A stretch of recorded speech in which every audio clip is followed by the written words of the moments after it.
दोस्तों आज class 12th physics board exam 2024 में जो केस स्टडी आई थी 2 क्वेश्चंस में उनको सॉल्व करेंगे। आपके सामने है पहली केस स्टडी। इसमें आपको पैरेलल प्लेट कैपेसिटर की 2 प्लेट्स में पोटेंशियल्स दिए हुए थे।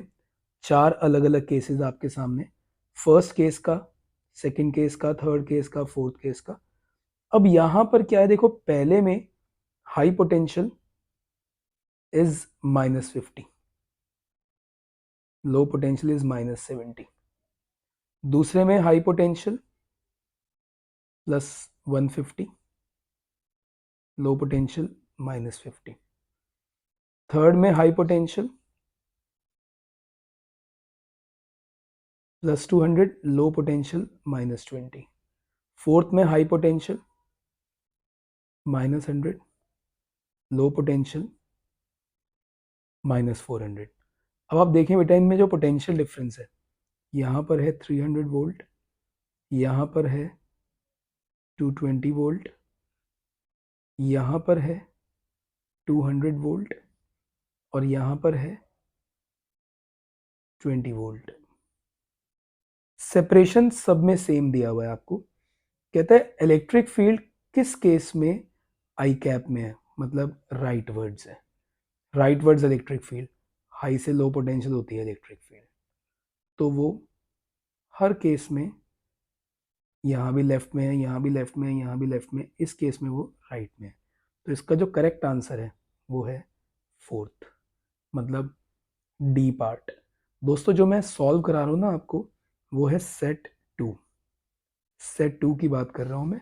हर सेट में ये क्वेश्चन अलग तरीके से है। ओके, सेट 2 की बात कर रहा हूँ। अगला है an electron is released Midway between the plates of pair 4।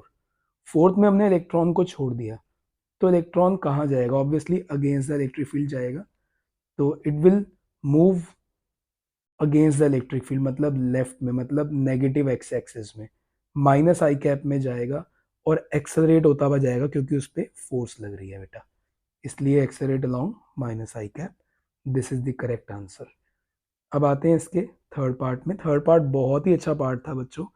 Capacitor की प्लेट्स के बीच में यूनिफॉर्म इलेक्ट्रिक फील्ड होती है बेटा, और यूनिफॉर्म इलेक्ट्रिक फील्ड होने की वजह से यहाँ पर क्या होगा कि जो पोटेंशियल है, आपको पता है यूनिफॉर्म इलेक्ट्रिक फील्ड में वेद प्रकाश लगता है, मतलब लीनियरली प्रोपोर्शनल होता है डिस्टेंस के, और डिस्टेंस के लीनियरली प्रोपोर्शनल वाला ऑप्शन सिर्फ एक है, ये।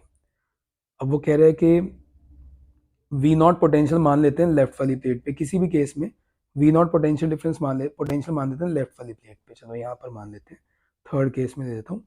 तो वो कहता है कि क्या होगा जैसे जैसे हम 0 से 2 तक जाएंगे, क्योंकि 2 सेंटीमीटर गैप दिया हुआ है, 0 से 2 सेपरेशन में जब मैं मूव करूंगा तो क्या होगा भाई? जैसे जैसे आप आगे जाओगे पोटेंशियल चेंज होगा।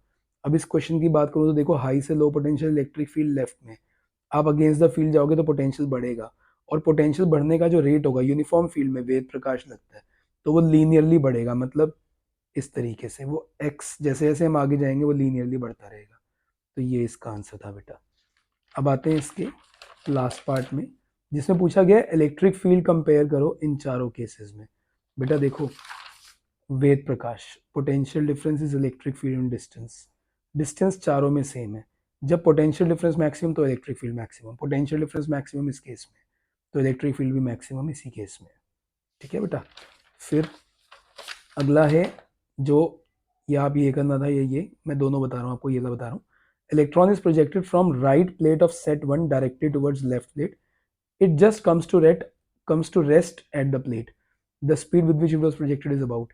इलेक्ट्रॉन को हमने सेट 1 में राइट प्लेट से लेफ्ट प्लेट की तरफ फेंका, तो सेट 1 में राइट प्लेट से लेफ्ट प्लेट की तरफ इलेक्ट्रॉन को फेंका, तो भाई अलोंग द इलेक्ट्रिक फील्ड जा रहे हैं, इलेक्ट्रिक फील्ड लेफ्ट में है, इसकी मूवमेंट भी लेफ्ट में, और ये इतना डिस्टेंस करके रुक गया, तो इसकी स्पीड कितनी रही होगी? क्वेश्चन तो ये अनडाउटेडली बहुत अच्छा है। तो आप क्या करते, kinetic energy finally minus kinetic energy initially is work done. Final kinetic energy कितनी है बेटा? 0। इनिशियल काइनेटिक एनर्जी कितनी है? ½ m u²। और वर्क डन कितना है बेटा? Charge into potential difference, charge है माइनस ही, और पोटेंशियल डिफरेंस पहले केस में आई थिंक 20 वोल्ट है, राइट, 20 वोल्ट। तो आप यहाँ से मास ऑफ इलेक्ट्रॉन हो गए, क्योंकि हमने इलेक्ट्रॉन को थ्रो करा है, यहाँ से आप यू निकाल सकते हो कितनी स्पीड से फेंका गया होगा। तो इस तरीके से करना था बच्चों question number 29 of set 2। Case study सब में यही है, बस थोड़ा बहुत फर्क है। तो आप अपने क्वेश्चन पेपर में अगर आप सेट 1 या सेट 3 से हैं तो आप चेक कर सकते हैं अब इस क्वेश्चन को। ठीक है बेटा, अब आते हैं दूसरी केस स्टडी में। ये डिफ्रैक्शन और इंटरफेरेंस पे बेस्ड एक बड़ा अच्छा केस बनाया था उन्होंने। कहता है डिफ्रैक्शन और इंटरफेरेंस क्लोजली रिलेटेड फिनोमेना हैं जो एक साथ होते हैं।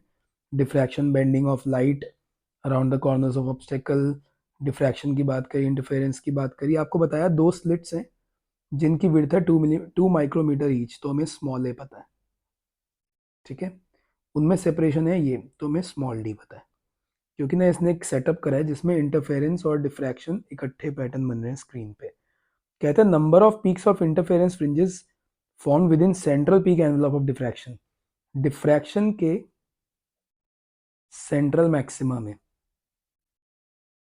कितने इंटरफेरेंस के मैक्सिमा आएंगे। डिफ्रैक्शन के सेंट्रल मैक्सिमा की विड्थ ये है और इंटरफेरेंस के मैक्सिमा की विड्थ ये है, कितने आएंगे। तो मैंने कहा भाई डी से डी काट दे, लैम्डा से लैम्डा काट दे। अब देख ले 2/a n अपॉन डी के बराबर है। 2 upon width of slit which is 2 micrometer is n upon which is 6 micrometer। तो बेटा माइक्रोमीटर से माइक्रोमीटर कट कर देता हूँ, 2 से 2 कर देता हूँ, इनकी वैल्यू आ गई हमारे पास 6। तो ये इसका आंसर है।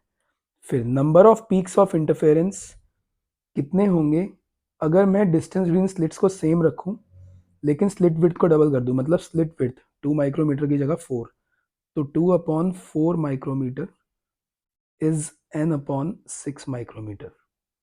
तो बेटा माइक्रोमीटर से माइक्रोमीटर कट कर दिया, 2 2 ज़ा 4 और ये हो गया 3। तो बच्चे n की वैल्यू आ जाएगी 3।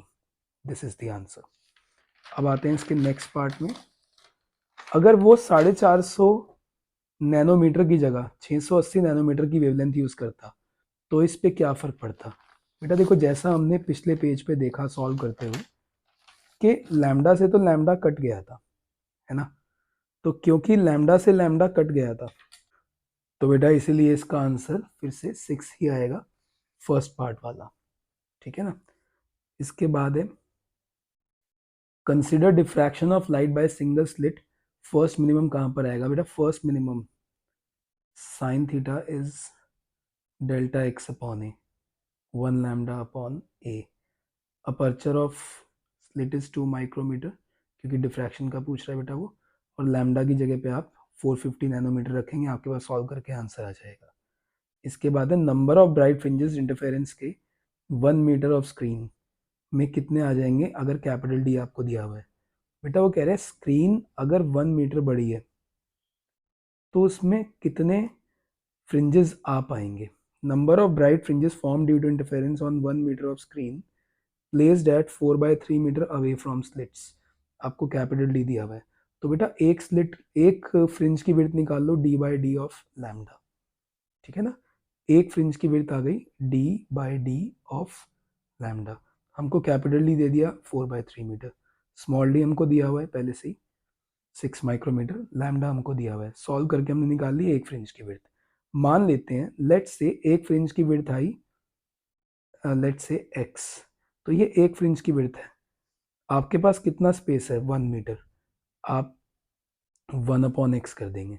अगर आप सेंटीमीटर में रख दें तो 100/x, तो आपके पास आ जाएगा। मान लेते हैं एक फ्रिंज की विड्थ आई लेट से एक फ्रिंज की विड्थ आई 10, तो 100/10 10 फ्रिंजेस आ जाएंगी।